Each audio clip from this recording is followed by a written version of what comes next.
Is the mic on? Now it is. Okay, folks, we're ready to roll. All right, good morning, everybody. I want to thank all of my Senate and House colleagues for joining us this morning. So let me say it plain. The Republican agenda is one big broken promise. Americans across the country didn't vote for higher costs. They didn't ask for endless chaos, and they certainly didn't sign up for rampant corruption. Yet Republicans are doubling down on their failed agenda. Their rotten budget bill, which we still haven't seen because they're still fighting with each other, but it will give $72 billion to ICE and Border Patrol without any guardrails. The same agencies already sitting on $100 billion and sending masked agents to sow chaos in the streets of our cities. The Republican bill has $0 to lower Americans' costs. $0. Nothing to address health care, to cut gas prices. Not a word on housing, utilities, groceries. And of course, the Republicans did try to sneak $1 billion for Trump's corrupt ballroom, but the American people caught him red-handed, and now they're trying to drop that hot potato. In the coming debate, the Congress between Democrats and Republicans will be on full display. All of America will see it. We will show Democrats are fighting for lower costs for health care, for energy, for groceries, for gasoline, for child care. Trump and Republicans are making costs skyrocket. Democrats want to end the chaos threatening our communities at home and abroad. We want to put an end to this reckless Iran war. Trump and Republicans are fueling the unrest and keeping your gas prices high. Democrats are cracking down on corruption in government. Republicans are actively helping Trump steal from the American people to fund his ballroom and his multi-billion-dollar MAGA slush fund. We must not allow any president to corrupt our democracy. Well, Republicans better wake up. Americans want their representatives to fight for them. They want Congress to lower costs, end chaos, stop corruption. Today, we will give Republicans countless chances to do the right thing, to join us, to help Americans in real concrete ways. But if Republicans don't, the American people will see it in black and white. The contrast will be glaringly clear. Ballroom Republicans are not working for you. They're busy fighting for Trump. Democrats are fighting for you. The American people are watching, and in November, they will be voting. Let me turn it over to soon-to-be Speaker Hakeem Jeffries. Good morning, everyone. Thank you, Leader Schumer, for your friendship, your partnership, and your leadership. It's a high honor and a distinct privilege to stand with our Senate colleagues, House and Senate Democrats, united together in strong opposition to this reckless Republican budget. That will not make life better for the American people. It will continue to make things worse. Here in America, our country is far too expensive. The cost of living is out of control. Housing costs are too high. Grocery bills are too high. Gas prices are too high. Utility bills are too high. And health care costs are way too high. America is too expensive. And it's a direct result of failed Trump Republican policies. We believe in this country that there are far too many people struggling to live paycheck to paycheck. Hard-working American taxpayers who can't thrive and can barely survive. That is unacceptable in the United States of America, the wealthiest country in the history of the world, and things need to change.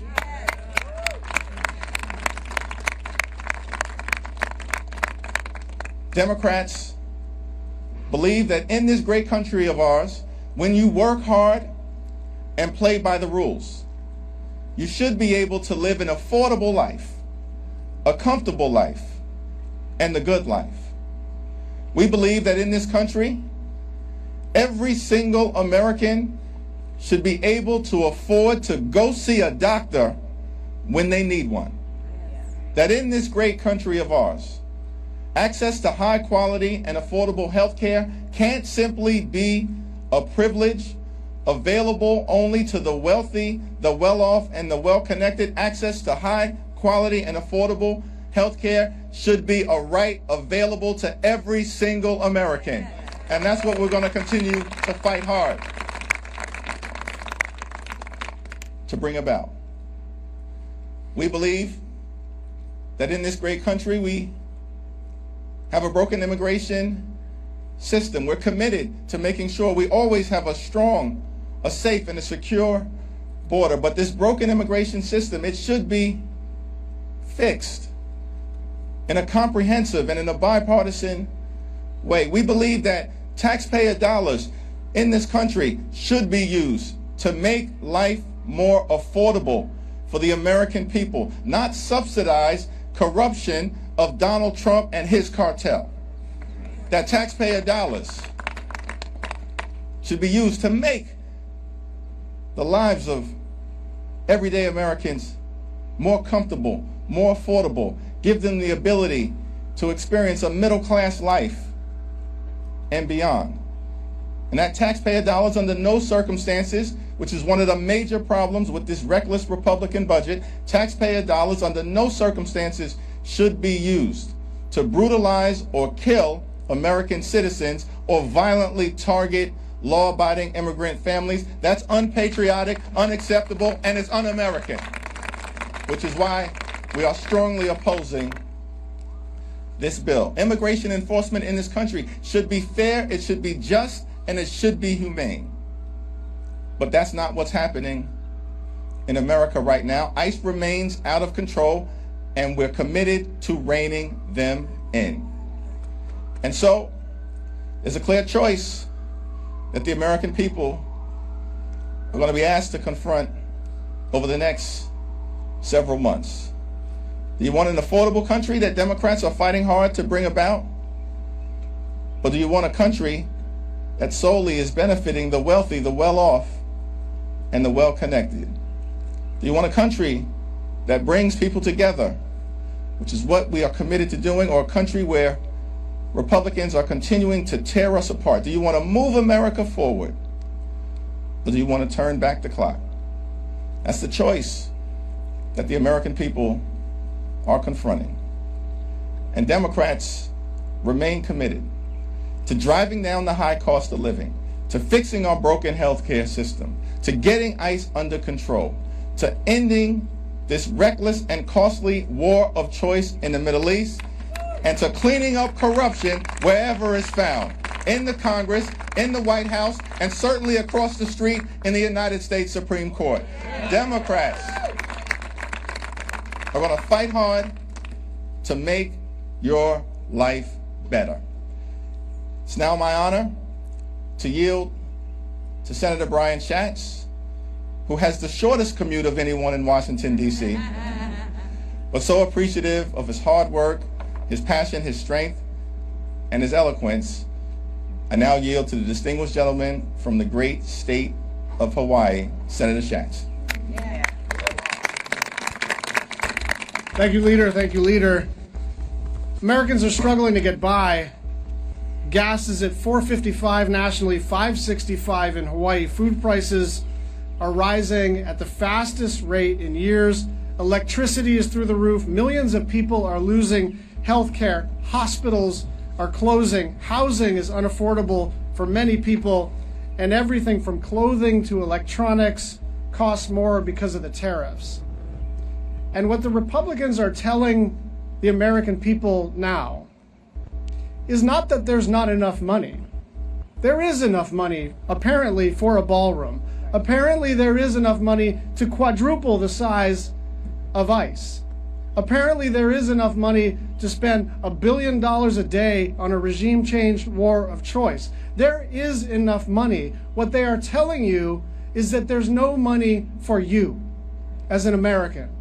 And that's what we're fighting against. There is enough money in the richest country in human history. There is enough money if we allocate it properly. What they are telling you is that they want to enrich their friends and do escapades in Cuba and Venezuela and Iran and everywhere except your community, your kitchen table, your family. And that's why we're all so united in fighting this ridiculous proposition.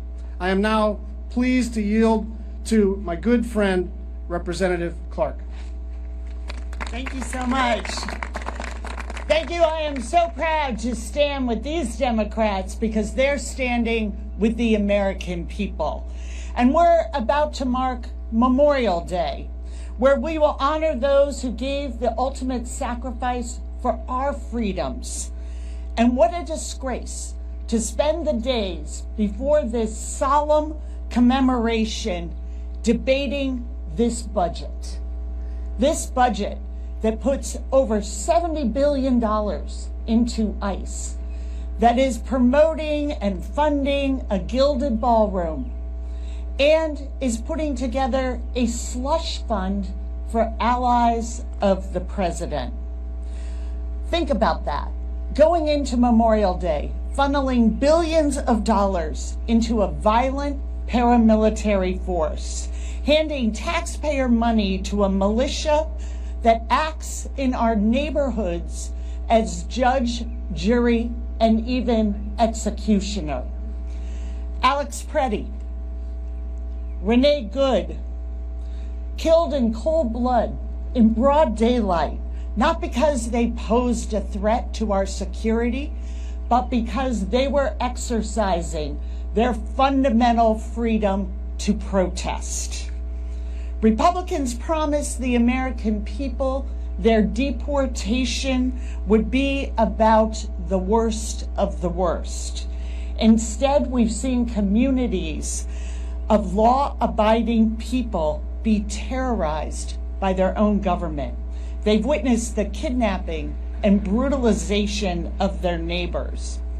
And this week, we're seeing the GOP do everything in their power to fund ICE, while doing nothing for the mom that I met recently.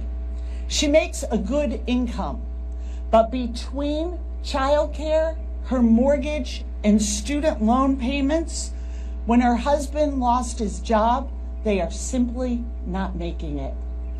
He is now selling plasma to make sure that they can make their budget work. And we know that we have to do better by the people of this nation. And we know that what is being put before them is not only are we going to fund ICE to control and terrorize law-abiding citizens, but they are going to be asked to pay for it with their health care, with their kids' school lunches, with Medicare, with Medicaid, with cuts to medical research, and even the elimination of veterans' benefits. So this weekend, when we are hearing the nice tributes from our Republican colleagues, salutes to the service and our veterans, and of our veterans, our fallen heroes, and our military families, I'd refer them to the oft-quoted President Kennedy. The highest appreciation is not to utter words, but to live by them. Honoring the fallen means rejecting this investment in terror. Let's vote to invest in the working people of this country and create a future that is worthy of our heroes' sacrifice. And now it is my pleasure to invite to the podium another champion in this fight for working Americans, Senator Alsobrooks from Maryland. Well, the president has finally done it. We've always known that he did not care about the American people and our rising costs, but now he has finally said the quiet part out loud. When questioned about the financial well-being of Americans, he responded, and I quote, "I don't think about Americans' financial situation." And the truth of the matter could not be any clearer. He could give a rat's ass about the American people or about our rising costs. Over the last year, the president and this administration have engaged in a tremendous smash and grab, enriching themselves, enriching his family, enriching his allies. They have loot hanging all out of their pockets. They have enriched themselves so much. Yet yesterday, the average gas price in Maryland hit $4.46. The cost, we understand, of keeping a roof over your head and food on your table continues to rise. And this is as bad a time as any one of us can ever remember. The expense, the growing pile of bills on the kitchen table, the people who wake up each morning and go to work and come home each day, 2 and 3 jobs at a time to make ends meet, and they're seeing that things just don't add up for them. And this is the same story all across our nation. I'm hearing it every day from Maryland residents. You know, I've always loved to go to Wegmans. I go there, in fact, every week to do my grocery shopping, but over the past year, I have to tell you, it has taken me an hour to an hour and a half just to make it through the grocery store, as my neighbors are stopping me and saying how distressed they are about the clear understanding they have that their government does not care about them, about whether they could afford the cost of groceries that continue to rise. The truth of the matter is that Americans across our nation are anxious.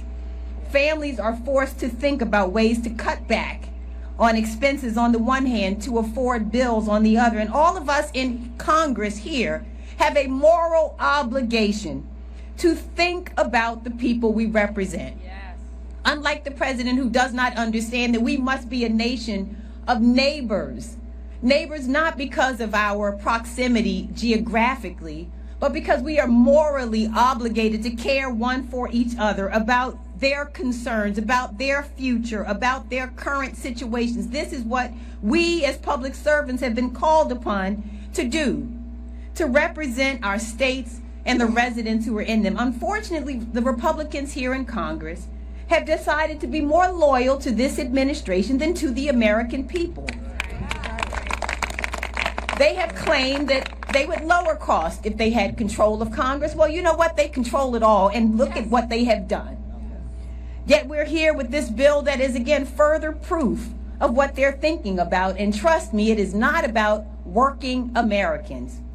They're trying to give billions of taxpayer dollars to ICE and Border Patrol without holding them accountable for the reckless and frankly murderous way that they have caused chaos in communities across our nation. They want to give billions of your dollars, hard-earned taxpayer dollars, to this administration for the wasteful ballroom that, if God is willing, and we know it's true, but when the next election comes, he won't even be in office to dance in the ballroom.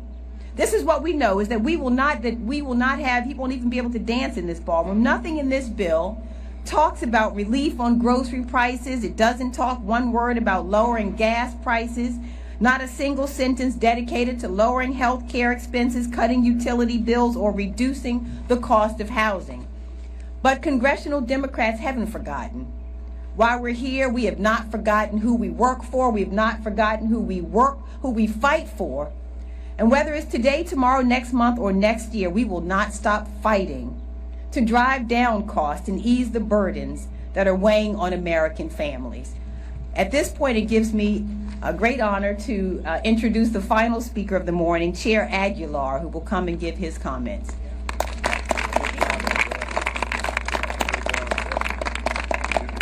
Thank you, Senator Alsobrooks. Good morning. Americans were promised lower costs on day one. They were promised lower inflation. They were promised lower utility bills. And what have Republicans delivered? The highest gas prices and inflation in years, multiple new wars, massive cuts to health care and food assistance, and now $70 billion in taxpayer dollars to an out-of-control ICE without any reforms in place to stop them from terrorizing people. In my own community in San Bernardino, the place that I grew up and I'm proud to represent, I've seen the lasting impact of the violent immigration agents can have on innocent families. In August, my constituent Martin Rascone, a U.S. citizen, was lucky enough to survive a terrifying incident where masked federal agents fired multiple shots at his car. All of their windows were shattered, broken glass was everywhere, and Martin's family thought they were under attack. During this unlawful stop, agents refused to show their identification, and the police and the family was so scared for their lives, they called 911, their local police. They didn't know who these masked agents were, and they called the only people who they trusted, local law enforcement. Thankfully, no one was physically hurt, but this day could have ended very differently. And as our colleagues in Minnesota and across the country know, for many innocent individuals, it cost them their lives. Martin and his family and too many others have been traumatized for life and continue to experience the fallout. That's why Democrats are united in standing against this Republican bill which wastes taxpayers' hard-earned dollars to fund an agency that is endangering American communities with no strings attached. Instead of investing even more in this brutal mass deportation machine, Republicans should be doing everything that they can to lower costs like they promised. If they don't, Democrats will when we take back the majority. Thank you so much. So now we hope you'll all join us upstairs and you'll see the contrast between the ballroom Republicans and Democrats fighting for the American people. Thank you.